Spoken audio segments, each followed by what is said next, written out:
사랑과 자비가 풍성하신 하나님 아버지, 감사합니다. 저희들 이렇게 좋은 날씨 허락해 주시고 또 코비드에 대한 제한을 많이 해제시켜 주셔서 더 많은 교우분들이 함께 이곳에 모일 수 있도록 은혜 주시니 감사합니다. 오늘 이 시간 주님의 말씀으로 우리들 가운데 찾아오시고 우리들에게 진리를 가르쳐 주시고 예수 그리스도의 참 사랑과 참 복음을 깊이 깨닫고 믿고 또 말씀대로 살아가는 그런 결단의 시간 되게 하여 주옵소서. 이 모든 말씀 우리 주 예수 그리스도의 이름으로 감사하며 기도합나이다. 아멘.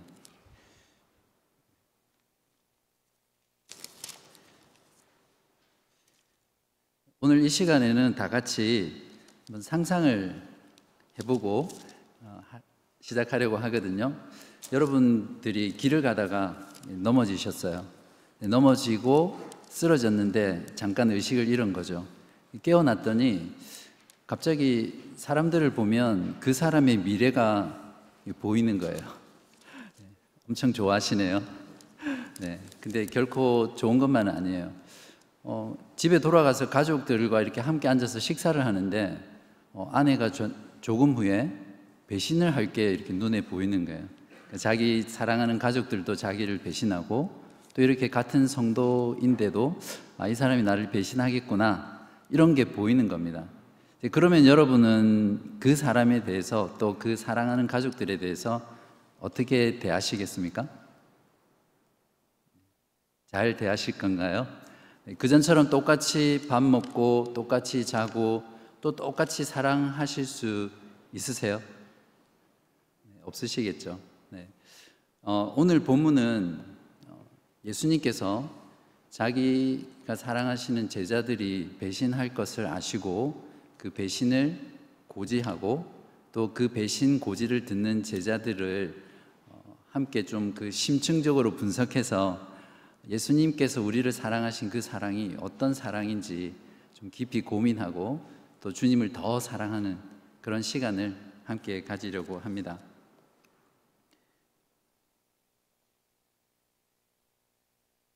배신 고지의 밤은 무교절 첫날 목요일부터 본격적으로 시작됩니다. 장소는 예루살렘 성벽 안이고요. 성 안은 유대인들로 가득 차 있습니다. 6월절은 유대인들의 3대 명절 중 가장 큰 절기 중에 하나거든요. 그 6월절을 지키기 위해서 예루살렘 성 안은 수많은 사람들로 북적북적 되었습니다. 그러한 때에 6월절을 지키기 위해서 또 6월절 식사를 하기 위해서 장소를 찾는다는 것은 미리 부킹을 해놓지 않으면 찾기가 매우 힘든 그런 상황이었습니다. 그래서 제자들은 아마 예수님과 우리들이 어디서 6월절을 지킬까라는 그런 장소의 문제로 고민을 했던 것 같습니다. 예수님께서 알아서 미리 얘들아 이번 6월절은 여기서 지키자구나 이렇게 말씀을 해주면 참 좋을 텐데 예수님은 아무 말씀이 없으세요. 고민 끝에 예수님의 제자들이 예수님께 묻습니다. 17절입니다. 무교절의 첫날에 제자들이 예수께 나와서 이르되 6월절 음식 잡수실 것을 우리가 어디서 준비하기를 원하시나이까? 제자들의 걱정과는 달리 예수님은 미리 이 6월절 장소까지도 다 준비해 놓으셨습니다. 18절입니다. 이르시되 성한 아무에게 가서 이르되 선생님 말씀이 내 때가 가까이 왔으니 내 제자들과 함께 6월절을 내 집에서 지키겠다 하시더라 하라 하시니 이렇게 해서 제자들은 예상치 않게 어렵지 않게 6월절 식사를 할 집을 구하게 됩니다. 이제 예루살렘 성을 밝히던 해가 저물었습니다.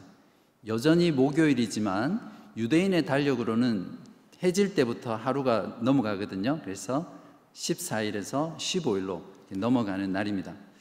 마태는 카메라의 앵글을 예루살렘 성 안의 거리에서 옮겨서 이제 성 안에 있는 한 집을 클로즈업 하면서 비추어 주고 있습니다.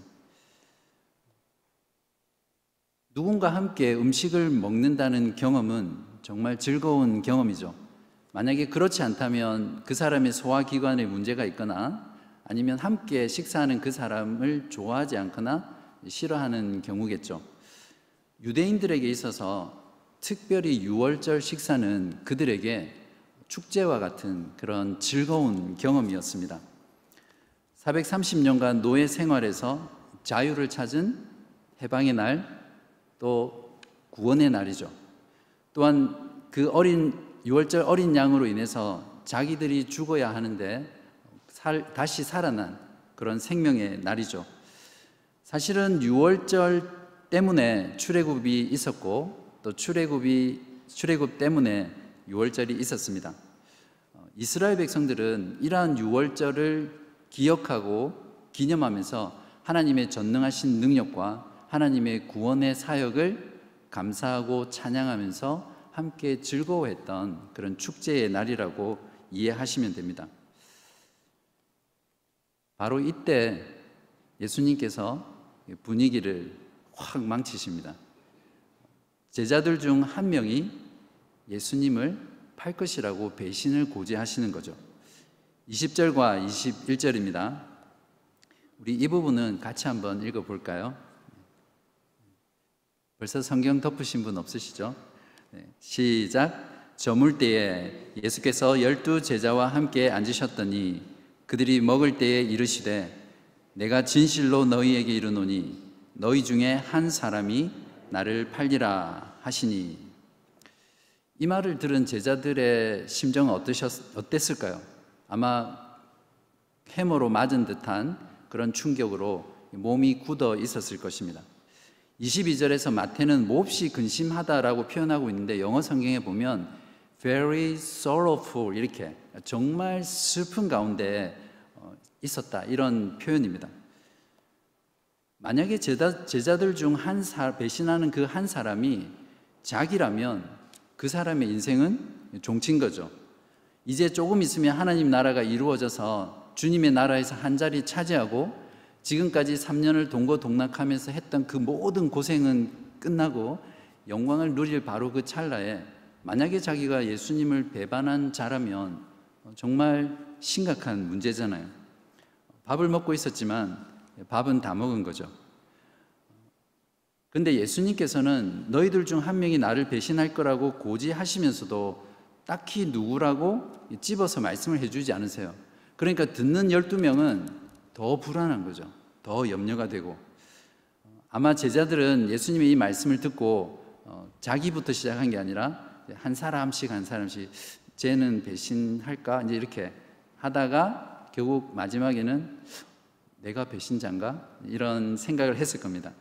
그러다가 그쯤 되면 그냥 앉아 있을 수 없겠죠. 제자들 모두가 하나씩 차례로 정말 걱정과 근심과 염려와 슬픔에 가득 찬 채 예수님께 여쭈어 봅니다. 어떻게 물었습니까? 주여, 나는 아니지요. 이 대사를 우리가 읽을 때 정말 슬프고 정말 떨리는 마음으로 더듬더듬 두려워하며 물었을 겁니다. 그런 의미에서 우리 옆에 있는 분이랑 한번 이 대사를 연기 한번 해보세요. 진짜 슬프게 주님, 저는 아니지요 이렇게 하지 말고 주님, 저는 아니지요 이렇게 한번 해보십시오. 실감나게. 안 하시는 분들은 이름 적어 놓겠습니다.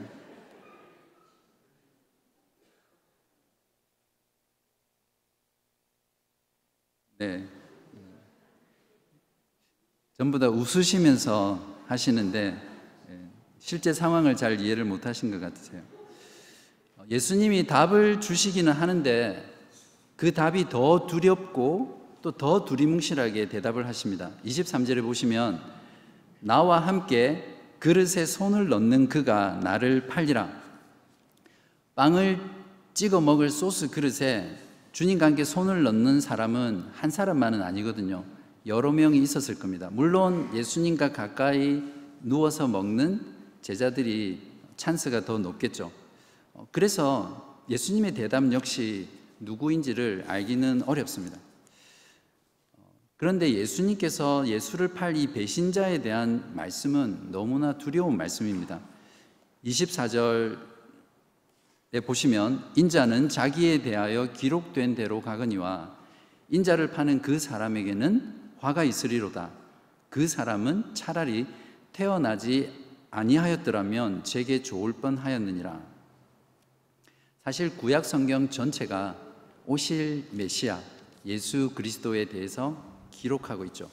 그 중에 이사야서 53장은 예수 그리스도의 십자가의 고난과 죽음에 대해서 너무나 상세하게 예언을 하고 있는 장입니다. 꼭 댁에 돌아가셔서 읽어보시기 바랍니다.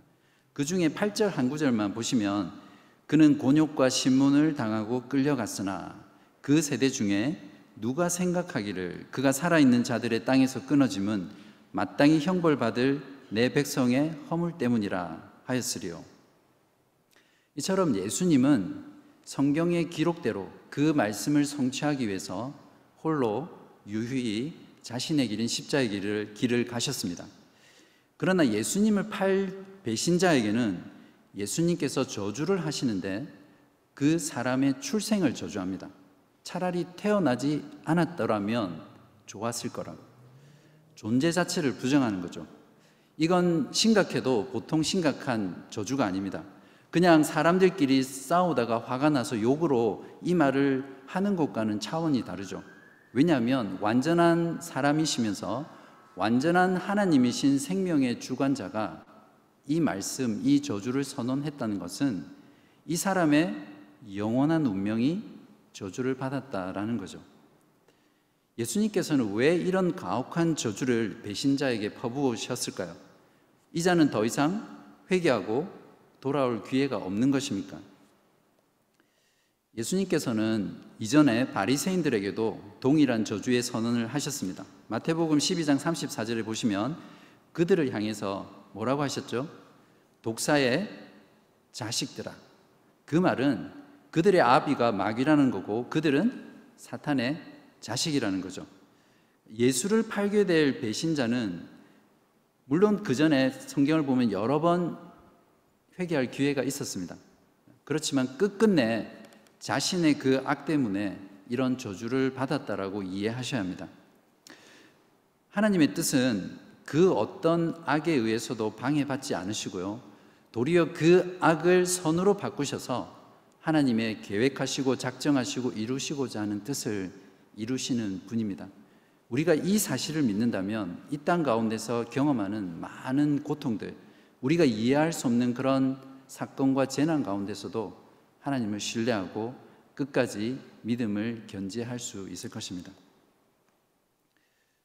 예수님의 배신 고지를 듣고 있던 제자들 중에서 유일하게 속으로 뜨끔했을 인간이 누구죠? 가룟 유다입니다. 바로 17절 앞부분에 보면 은 30을 팔고 대제사장들에게 선불을 받아요. 그리고 은 30을 받죠. 그러니까 이미 예수님을 팔아 넘기기로 계약을 체결하고 이제 실행만 남은 거죠.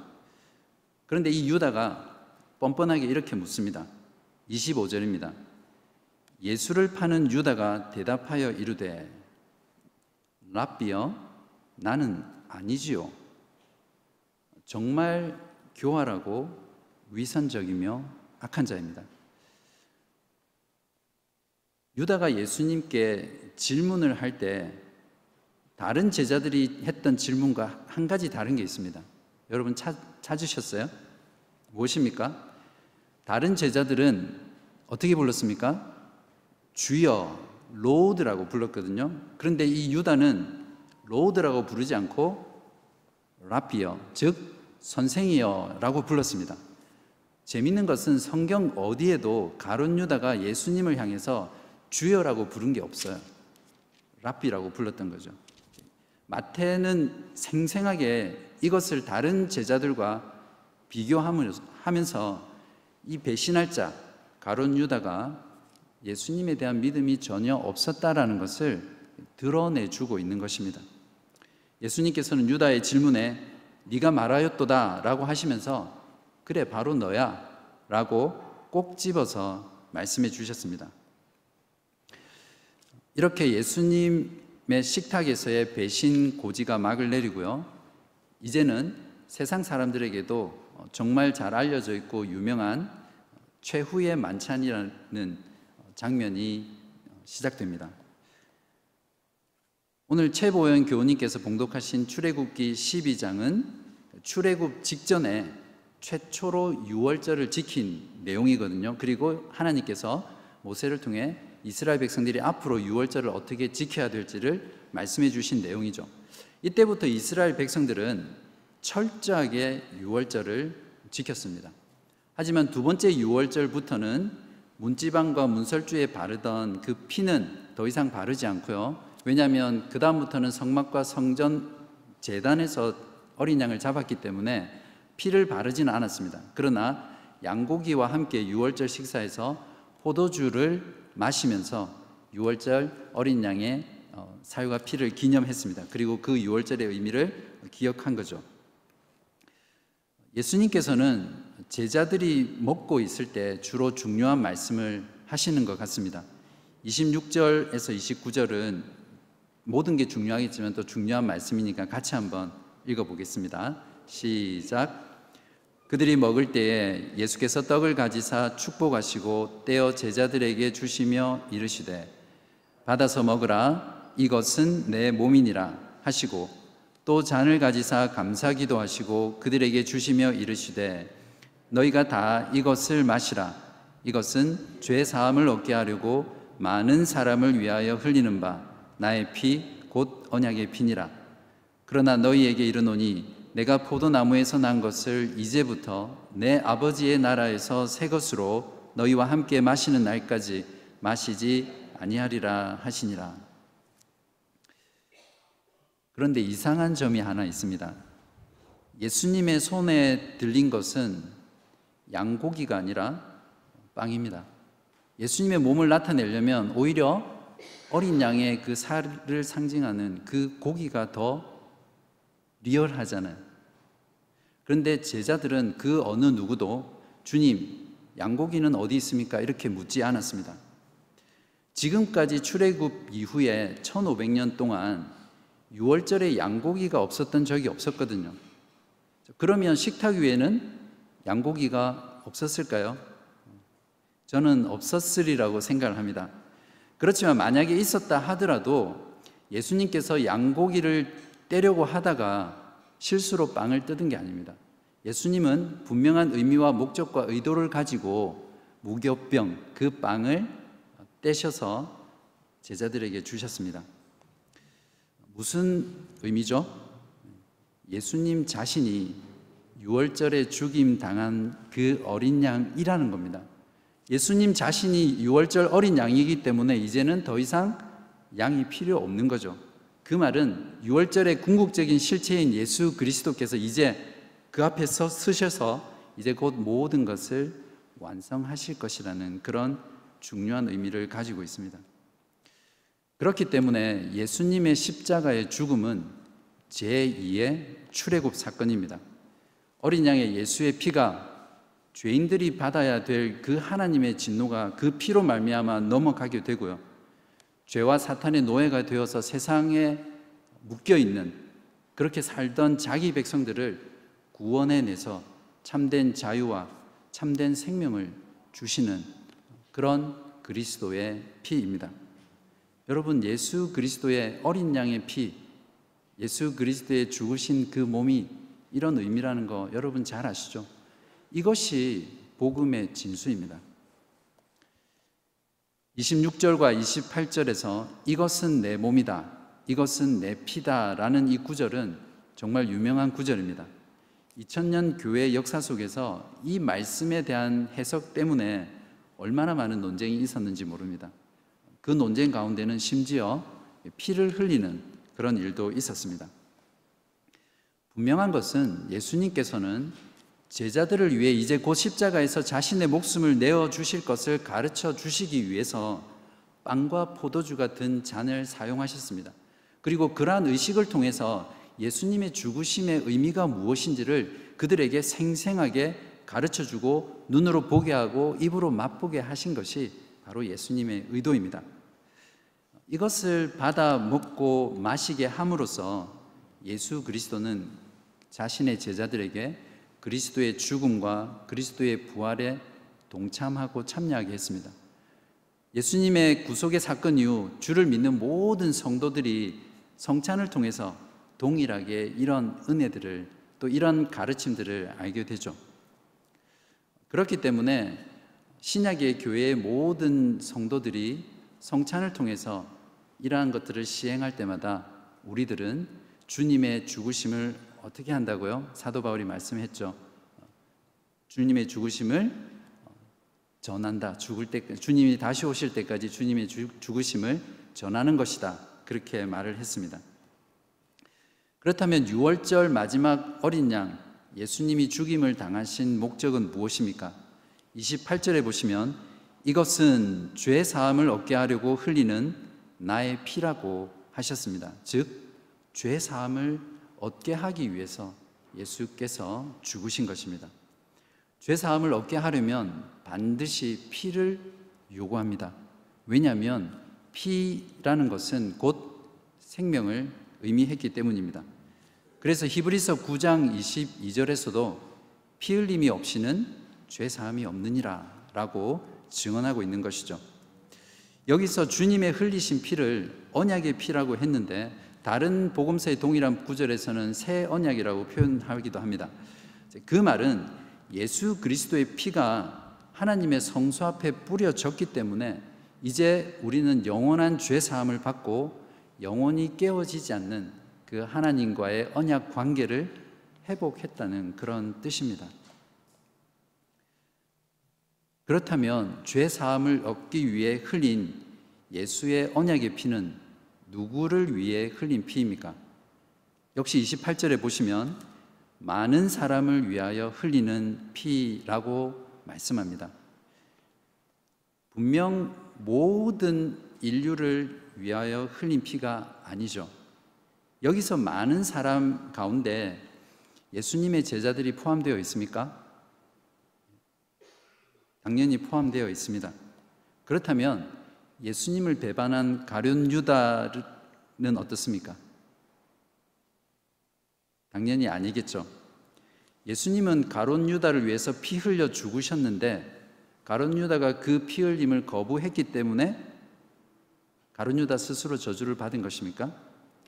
만약에 그렇다면 적어도 가룟 유다를 위해서 흘리신 예수님의 피의 능력은 가룟 유다에게만큼은 미치지 못한 것이잖아요. 예수님의 대속의 죽음의 효력은 과거, 현재, 미래에 존재하는 모든 사람들과 또 그들의 모든 죄를 다 한 번에 용서하실 수 있을 만큼 가치 있고 효력 있는 피입니다. 그러나 예수 그리스도께서는 모든 사람을 위해서 죽으시지 않으셨습니다. 이 말이 잘 이해가 되지 않을 수도 있는데 하나님의 주권적인 측면에서 보면 예수님께서는 하나님께서 선택하시고 작정하시고 예정하시고 구원하시기로 정하신 모든 자들을 위해서 죽으셨습니다. 그러니까 예수님께서 죽으신 사람들은 모두가 그리스도의 그 죽으심을 통해서 구원을 받는 거죠. 반대로 인간의 의지와 책임의 면에서 보면 예수 그리스도를 구주로 믿고 영접하는 모든 사람들을 위해서 죽으셨습니다. 이해되시죠? 그러니까 가룟 유다가 저주를 받은 것은 100% 하나님의 주권이고요. 100% 가룟 유다가 예수 그리스도를 믿지 않고 거부한 가룟 유다의 책임입니다.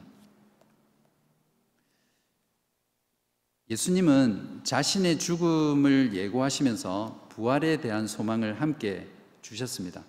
예수님이 죽으시고 그걸로 끝이라면 다른 사람은 구원했지만 결국 자신은 그 죄로 인해서 구원받지 못한 경우가 되잖아요.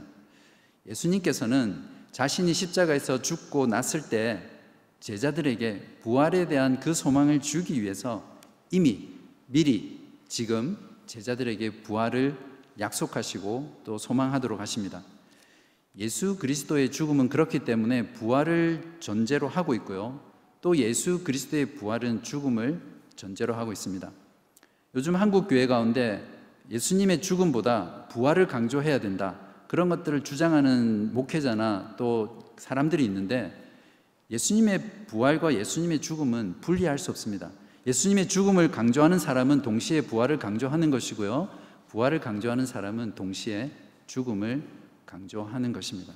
29절입니다. 그러나 너희에게 이르노니 내가 포도나무에서 난 것을 이제부터 내 아버지의 나라에서 새 것으로 너희와 함께 마시는 날까지 마시지 아니하리라 하시니라. 이때가 언제입니까? 예수님께서 죽으시고 부활하신 후 승천하시기 전에 제자들과 식사를 하시죠. 그때입니까? 그때라고 말을 하기보다는 주님께서 다시 오셨을 때 영원한 하나님의 나라, 새하늘과 새 땅에서 주를 믿는 모든 성도들이, 주님의 제자들이 부활한 몸으로 다시 주님과 함께 교제하는 그 복된 날을 의미하는 것입니다. 그러므로 이 지상 가운데 있는 모든 교회와 성도들은 매주 교회로 모일 때마다, 또한 성찬을 시행할 때마다 바로 이 부활의 소망, 다시 하나님의 영원한 나라에서 주님과 함께 식사를 할 그 만찬을 고대하고 또 소망하면서 그렇게 살아야 하는 것이죠. 6월절 만찬 이후 제자들은 찬미하며 감람산으로 갔습니다. 이때 제자들은 영적으로 아마 매우 업되어 있을 겁니다. 어쩌면 가장 최고조에 달에 있었을지도 모릅니다. 그렇기 때문에 이들의 머릿속에는 너희들 중에 한 사람이 나를 배신할 것이다 라는 이 주님의 고지는 그들의 머릿속에서 서서히 잊혀가고 있었을 겁니다.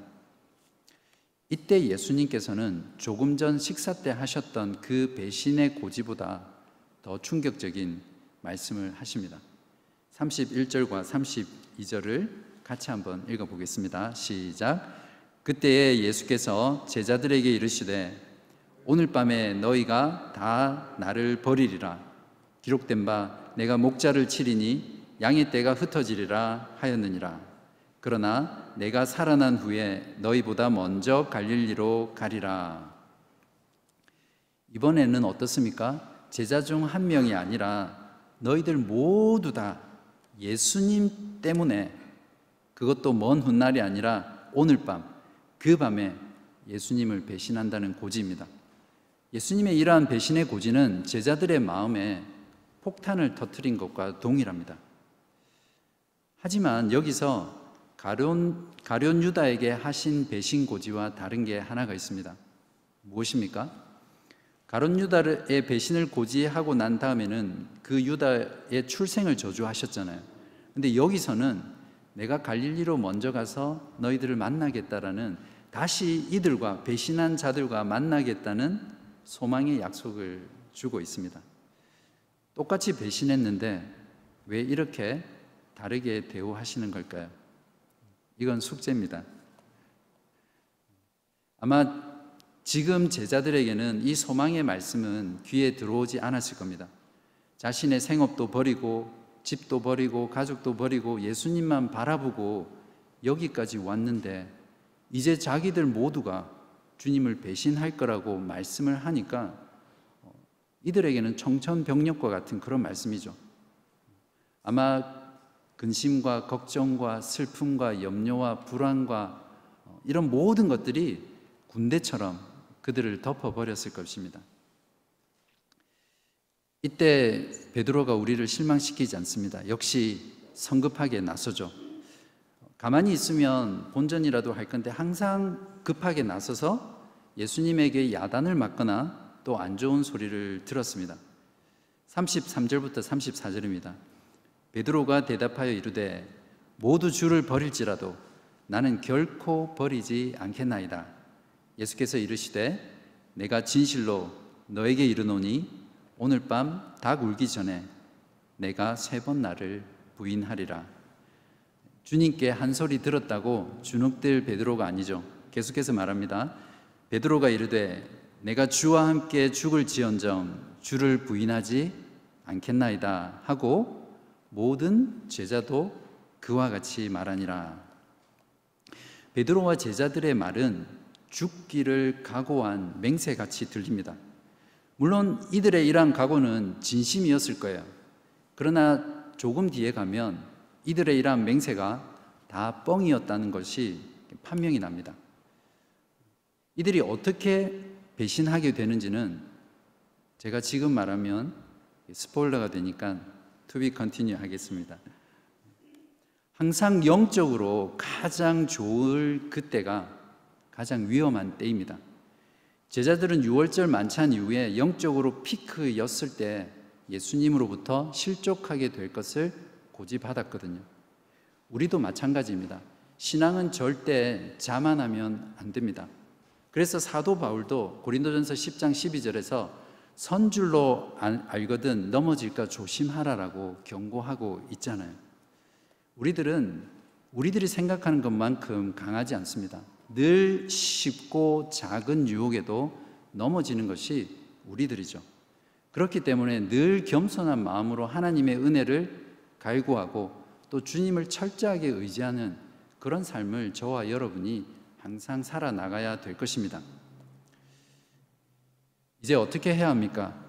예수님의 공생애 3년 동안 가르치시고 훈련시키시고 예수님의 전부를 쏟아 부으셔서 만드셨던 예수님의 12 제자들이 이제 모두 다 주님을 배반할 것입니다.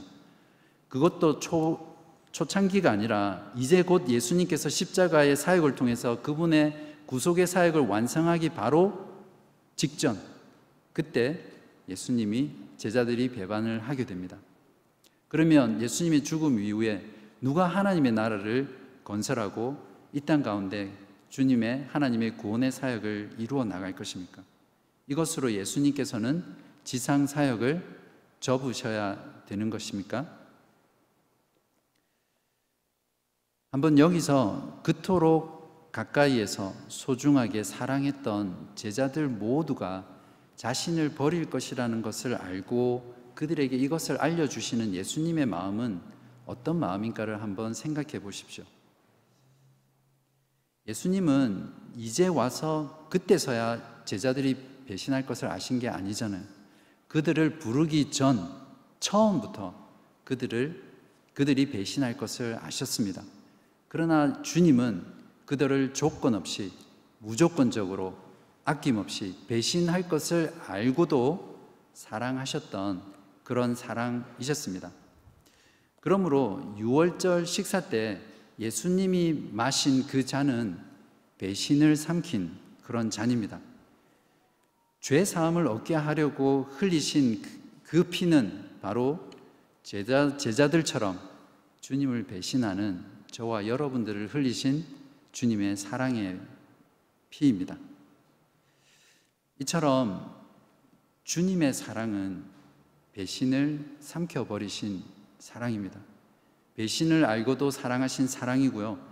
배신자들을 살리기 위해 자기 목숨을 희생하고 내어놓으신 그런 사랑입니다. 이것이 우리를 향한 주님의 사랑이라는 것을 여러분이 가슴 깊이 알고 깨닫기를 간절히 원합니다. 누가 배신자입니까? 창조주 하나님을 거부하고 하나님 없이 자기가 주인이 되어서 살아가는 모든 인간들은 본질적으로 하나님을 반역하고 배신한 자들이죠. 하나님이 사랑하시기로 선택하시고 구원해 내셔서 끊임없이 사랑하셨던 이스라엘 백성들만큼 하나님을 배신한 자들이 없습니다.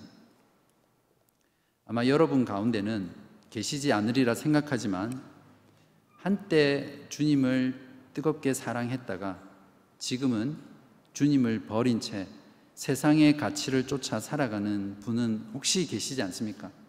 만약에 그런 분이 계신다면 여러분도 주님의 배신자입니다. 비록 가룟 유다처럼 예수님을 팔지는 않을지라도 예수님의 이름 때문에, 예수님을 믿는 것 때문에, 복음 때문에 고난 당하는 게 싫어서 적당히 세상과 타협하고 또 내 것을 챙기면서 나의 유익과 만족을 위해서, 나를 위해서 살아가고 있다면 바로 그 사람이 주님을 배신하면서 살아가는 자일 것입니다. 중요한 것은 배신자로 끝까지 살아서는 안 된다는 것입니다.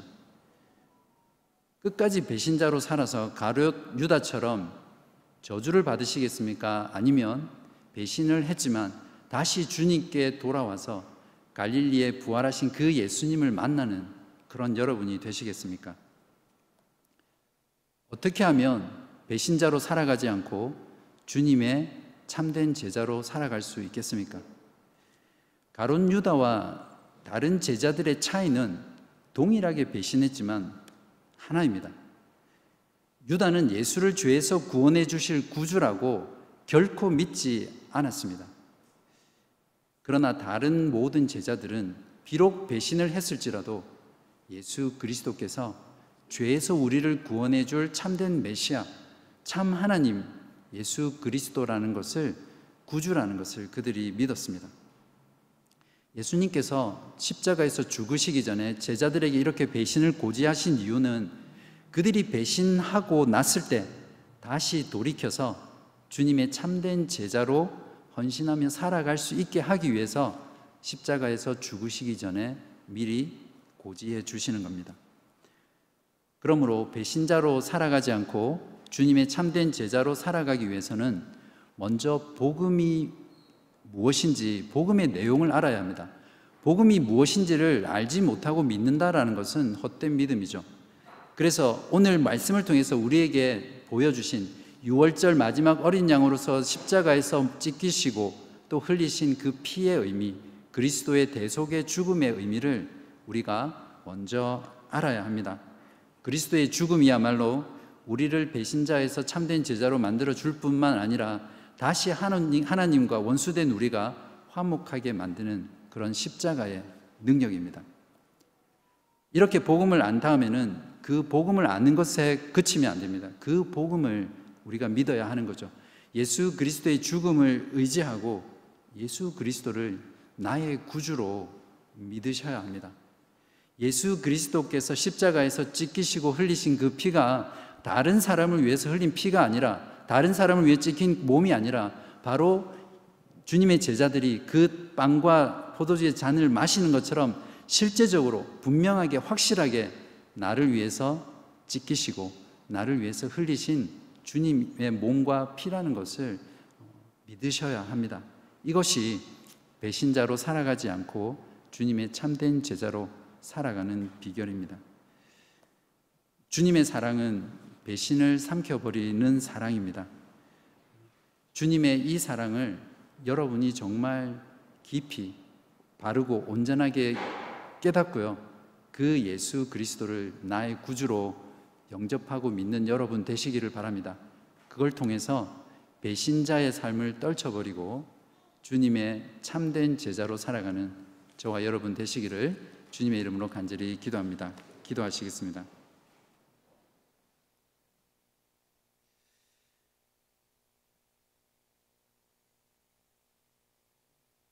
사랑과 공의의 하나님 아버지, 오늘 말씀을 통해서 예수 그리스도께서 6월절 마지막 어린 양이 되어 십자가에서 그 몸이 찢기시며 그 피를 흘리신 분명한 목적과 분명한 의미와 또 누구를 위해서 흘렸는지를 알게 되었습니다.